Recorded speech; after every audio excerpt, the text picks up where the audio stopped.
বৰ্তমান সময়ত মই অকল দেবাৰগাঁও বুলি নকওঁ, প্ৰায় প্ৰত্যেকটো সমষ্টিতে আমাৰ কৰ্মকৰ্তা কাৰ্যকৰ্তাসকলে কাম কৰি আছে আৰু প্ৰত্যেকটো সমষ্টিত সমানে সমানে আগবাঢ়ি আছে। কিন্তু দেবাৰগাঁও সমষ্টিত অলপ ব্যতিক্ৰম পৰিস্থিতি দেখিবলৈ পাইছোঁ। আমি কেইদিনমান আগতেহে বেনিফিচিয়াৰী মিটিং কৰিছিলোঁ আৰু তাত প্ৰায় 12,000 লোক উপস্থিত আছিলে। তো 12,000 লোক উপস্থিত আজি মানে এটা পৰিয়ালৰ এজন আহিছে, এইটো যদি ডাবল হৈ যায় 24,000 ভোট হৈ যাব, যদি এইটো ভোটত মানে ৰূপান্তৰ হ'ব লাগে। চ' দেবাৰগাঁও সমষ্টি আগৰ পৰিৱেশত নাই, পৰিৱেশ সলনি হ'ল। আৰু হাগ্ৰামা মহিলাই ডাঙৰীয়াই যিহেতু তেখেতে সমষ্টিৰ মানুহবিলাকৰ লগত কোনো কাম নকৰে বা উন্নয়নৰ কথাবিলাক তেখেতে নাভাবে আৰু সমষ্টিৰ মানুহৰ কাৰণে কথা ক'বলৈ 4টা বছৰ 5টা বছৰো আমি বাজেট কৰিলোঁ, কোনো এটা এছেম্বলিতো নাহিল।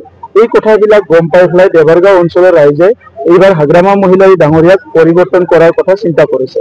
তেখেতৰ চেঞ্জ কৰি পেলাই কোনোবা এজন UPPL প্ৰাৰ্থীক জিকোৱাৰ কাৰণে চিন্তা কৰিছে আৰু সেইকাৰণে দেবাৰগাঁও সমষ্টি বা কোকৰাঝাৰৰ ওচৰে পাজৰে যি এটা সমষ্টিবিলাক আছে সেই সমষ্টিবিলাকত এতিয়া UPPL বহুত ভাল এটা স্থিতি আহি আছে। আজিৰ তাৰিখতে একদম নিশ্চিত, যদি তেখেতে কোনো যাদুৰ লাঠি নুঘূৰাই, আগতেতো আছিলে লাঠি, আজিকালিতো লাঠি নাই, গতিকে যাদুৰ লাঠি যিহেতু ভাঙি গ'ল, গতিকে তেখেতে অকল দেবাৰগাঁৱতে নহয় যিখিনি সমষ্টিত তেখেতৰ MCLA আছে প্ৰায় প্ৰত্যেকটো সমষ্টি হাৰৰ ফালে গৈ আছে।